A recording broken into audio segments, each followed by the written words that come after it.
今天我们来开箱一个无线领夹麦啊，直接开箱。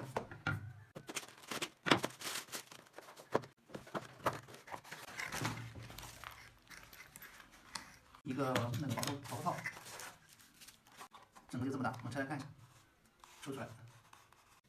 这里面有一个接收器啊，这个应该是接收器，这个插手机的。它这个呢分为几种配置，其中是有安卓手机的，然后有苹果手机的，有1拖1和1拖2的。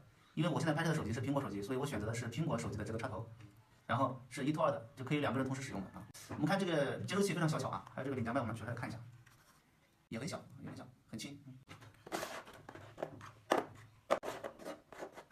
2个麦克风，一个接收器，这是说明书，这是一个充电线，一共就这几种配件。从外观上面来看的话，它的做工还是比较小巧的，然后重量也比较轻啊，这样夹在衣领上面也比较方便，后面有个夹子。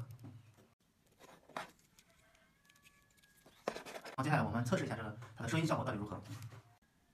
短按开机键开机，现在是绿灯闪烁，它是在配对状态。下面我们把那个接收器插到手机上面。这么快，刚插上就配对成功了。绿灯常亮就表示配对成功啊。然后它有一个3级降噪功能，比如说按一次1级降噪，再按一次是2级降噪，再按一次是3级降噪，按3次是混响功能。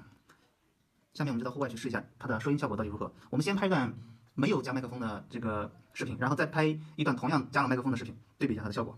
走，我们现在去户外，开始。九曲黄河万里沙，浪淘风簸自天涯。如今直上银河去，同到牵牛织女家。好。九曲黄河万里沙，浪淘风簸自天涯。如今直上银河去，同到牵牛织女家。好了，我刚刚去户外已经测试完了，现在我是带上领夹麦跟大家来说后面的这段话啊。这整个一套的这个领夹麦呢，是我花了69元购买的啊。我买的是苹果的1拖2的，就是说可以同时2个人同时使用的啊。那么也有，如果你是安卓手机，你可以选择安卓手机的配置，也是一样的。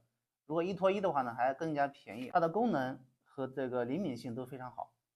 对于很多拍视频的博主来说，对于收音效果不佳的话，可以完美解决。大家看这69元值不值得购买？今天的测评就到这儿了，下期再见。